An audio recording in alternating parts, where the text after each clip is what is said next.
Moment of inertia of a uniform ring. Moment of inertia of a uniform, uniform का मतलब उसकी thickness आड़ी टेढ़ी नहीं होना चाहिए, एक जैसी होना चाहिए, और रिंग। ठीक है, तो इस तरह हमारे पास moment of inertia of a ring के बारे में हमको देखना है। तो ये रिंग है, ठीक है, और एक्सिस ऑफ रोटेशन यहाँ सेंटर से पास हो रहा है, जो उसके प्लेन को परपेंडिकुलर है। ओके, डायमीटर से नहीं जा रहा है, सेंटर से पास हो रहा है, और उसके प्लेन को परपेंडिकुलर है। मतलब ये पेज अगर रिंग है तो इस तरह उसको परपेंडिकुलर है। तो ये हमारा केस है। तो इसके अबाउट में जब ये रिंग रोटेट हो रही है तो आई इसका अगर मोमेंट ऑफ इनर्शिया है, रिंग का मास एम जो है तो मोमेंट ऑफ सॉरी आई जो है तो मोमेंट ऑफ इनर्शिया, एम जो है तो उसका मास है, और आर जो है कैपिटल आर उसकी रेडियस है। तो आई इज इक्वल टू होता है M R square. Okay, M मतलब उसका मास और उसका रेडियस का स्क्वायर। तो ये हमारे पास फार्मूला है मोमेंट ऑफ इनर्शिया का। ओके, ये किस तरह हमको मिलता है? सिंपली मोमेंट ऑफ इनर्शिया हम अगर हम इसको देखें तो I is equal to integration of R का स्क्वायर। मतलब ये जो पार्टिकल अगर हम लें यहाँ पर एक पार्टिकल, पूरी रिंग का एलिमेंट का मास अगर डेल्टा एम है, ओके, और उसका हम मोमेंट ऑफ इनर्शिया कैलकुलेट करना चाहते हैं तो डिस्टेंस का स्क्वायर इनटू मास, और उसकी हमको सब कुछ सम करना है। जैसा हमने बेसिक डेफिनेशन बताई कि मोमेंट ऑफ इनर्शिया क्या होता है, summation over M I R I square, mass और डिस्टेंस के स्क्वायर का सम। ठीक है, तो ये सम हम कर रहे हैं, कब कर रहे हैं? जब मासेस कैसे हो, डिस्क्रीट हो। मतलब जो हमने कंसिडर किया था, जो बॉडी कंपोज है वो n number of discrete particles, fix particle अलग अलग पार्टिकल से मिलकर बनी है। अब हम यहाँ पर क्या कंसिडर कर रहे हैं कि जो हमारी रिंग बनी हुई है उसका एक छोटा सा एलिमेंट डेल्टा एम है, और वो कंटिन्यूस है। मतलब यहाँ से ये कंटिन्यूस फॉर्म आ रहा है। तो जब कोई चीज़ कंटिन्यूस होती है तो उस केस में समेशन नहीं लगाया जाता है, इंटीग्रेशन लगाया जाता है। ओके, इंटीग्रेशन का मतलब ही होता है कि हम उससे सम करते हैं, लेकिन सिर्फ इसमें कंडीशन ये है कि ये कंटिन्यूस होना चाहिए, तब हम इंटीग्रेशन लगाएंगे, और डिस्क्रीट हो मतलब फिक्स क्वांटिटी में हो तो तब हम समेशन लगाते हैं। ओके, तो डेल एम का इंटीग्रेशन करेंगे तो एम आता है, और finally moment of inertia of a ring हमको मिलता है एम आर स्क्वायर। ओके, अब हम मोमेंट ऑफ इनर्शिया देखेंगे यूनिफॉर्म डिस्क का, इसी की मदद से। यूनिफॉर्म डिस्क, अब ये रिंग थी, अब रिंग नहीं है, डिस्क है। डिस्क किसे कहेंगे हम? कि जो हमारी पूरी जो है उसके बीच में भी पूरा मटेरियल है। ओके, तो इसे हम डिस्क कहेंगे। अब इसका मोमेंट ऑफ इनर्शिया हम कैलकुलेट करना चाहते हैं जब एक्सिस जो है वो इसके सेंटर से पास हो रहा है। ओके, इसके सेंटर से जब एक्सिस पास हो रहा है तो चलो देखते हैं क्या होगा। तो हम इसको डिस्क को कुछ इस तरह बनाते हैं, और यहाँ से एक्सिस ऑफ रोटेशन पास हुआ। ओके, और इसका मोमेंट ऑफ इनर्शिया अब हमको कैलकुलेट करना है। ठीक है, तो ये जो डिस्क है, पूरी जो डिस्क बनी हुई है इस तरह, ये छोटे छोटे रिंग्स से मिलकर बनी है। छोटे छोटे अगर रिंग हम बढ़ाते गए, उसकी डायमीटर अगर बढ़ती गई तो वो सारे रिंग रिंग रिंग मिलकर ही जो है तो डिस्क बनी है। तो उसमें से हम एक रिंग का एलिमेंट चूज़ कर लेते हैं। हम क्या करते हैं, एक छोटी सी बारीक जो है तो रिंग ले लेते हैं। ठीक है, और इसकी हम रेडियस लेते हैं कैपिटल आर, इसका मास ले लेते हैं, पूरी रिंग का मास जो है एम ले लेते हैं।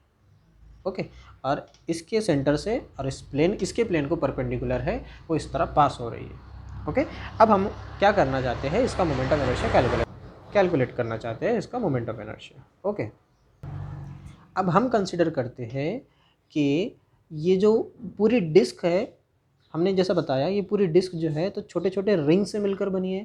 तो ये जो हमने रिंग कंसिडर किया, ये उसका एक एलिमेंट्री रिंग होंगी। क्या होंगी? एलिमेंट्री रिंग होंगी, और हम उसका कंसिडर करते हैं मास डेल्टा एम है। तो delta M mass of elementary ring, मतलब हमने पूरी डिस्क का जो एलिमेंट कंसिडर किए एज अ रिंग, उसे हम एलिमेंट्री रिंग बोल रहे हैं, और उसका मास डेल्टा एम।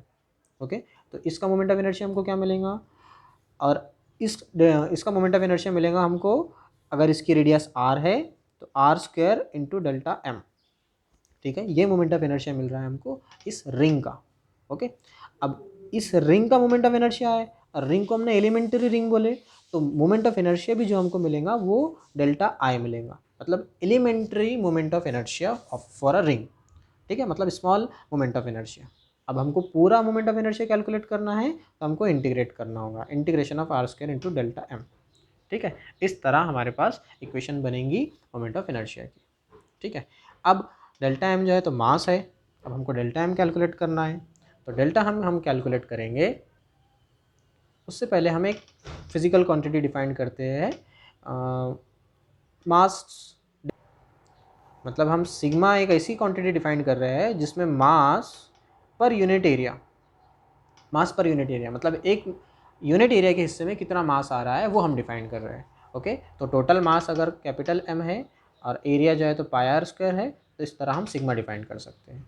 ठीक है, उसी तरह अगर हम सिग्मा को मास में से कुछ एलिमेंट डेल्टा एम ले रहे हैं तो एरिया भी डेल्टा ए लेना होगा, एरिया भी जो है तो एलिमेंट्री एरिया लेना होगा तो डेल्टा ए। वैसा ए हमारे पास क्या है, पाई आर स्क्वायर, और अगर हम डेल्टा ए करें तो twice pi R into delta R, मतलब हमने डेल्टा ए को जो है तो डिफ्रेंशिएट किया विथ रिस्पेक्ट टू आर से, तो delta A equal to twice pi R into delta R मिला हमको। ओके, तो फिर इसको हम लिख सकते हैं delta M upon twice pi R into delta R sigma equal to. Okay, अब हमको चाहिए क्या, डेल्टा एम, तो फिर twice pi R into delta R को इधर ला लो, तो twice pi R into delta R it is equal to delta M. ये डेल्टा एम की वैल्यू हम इसमें पुट करेंगे। ठीक है, तो I equal to integration of R square into twice pi R into delta are, यहाँ पर सिग्मा रह गया लिखने का, इंटू सिग्मा। ठीक है, sigma constant, twice pi constant. Okay, तो sigma twice pi constant, R square into R cube into delta R, sigma twice pi constant integration of R cube, इधर आर स्क्वायर है इधर आर है तो R cube बन जाएगा। Okay, sigma into twice pi. ठीक है, आर क्यूब है इसको हम इंटीग्रेट कर रहे हैं। ओके, हाँ एक और चीज़ कि जब हम डेल्टा एम को इंटीग्रेट कर रहे हैं, ओके, डेल्टा एम को हमने कन्वर्ट किया था डेल्टा आर के फॉर्म में, तो आर कहाँ से कहाँ वेरी हो रहा है, जीरो से आर, मतलब सबसे छोटे से छोटा आर जीरो है, सबसे बड़ा से बड़ा आर कैपिटल आर है, तो इसकी लिमिट आ जाएंगी जीरो टू आर, फिर आर टू द पावर 4/4 इसका इंटीग्रेशन आ जाएगा, 0 टू आर इसकी लिमिट आ जाएंगी। ओके, फिर 4 कांस्टेंट है उसको बाहर लिख सकते हैं हम, तो sigma twice pi upon 4 R to the power 4, okay, R to the power 4 minus 0 to the power 4। ठीक है, तो इसको इससे कट के pi by 2 sigma R to the power 4, I equal to हमको मिलता है pi by 2 sigma R to the power 4।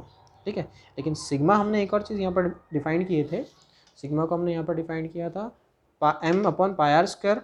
Okay, M upon pi R square, तो यहाँ पर पाई कैपिटल आर चाहिए था क्योंकि टोटल मास लिया था हमने। ओके, तो हम सिग्मा की वैल्यू यहाँ पर पुट करते हैं pi by 2 R to the power 4 into M upon pi R square, pi से पाई कट गया, आर स्क्वायर से ये 4 कट गया, 1/2 बचा एम आर स्क्वायर। तो इस तरह हमको डिस्क का मोमेंट ऑफ इनर्शिया मिला।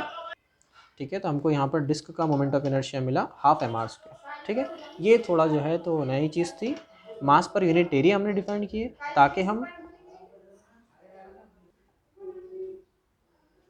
सिग्मा इज इक्वल टू हमने डिफाइन किया mass per unit area M pi R square delta M, यहाँ पर हमने मास एलिमेंट लिया तो एरिया भी एलिमेंटरी रिंग लिया, एरिया लिया और उसके हिसाब से हमने कैलकुलेट किया। ठीक है।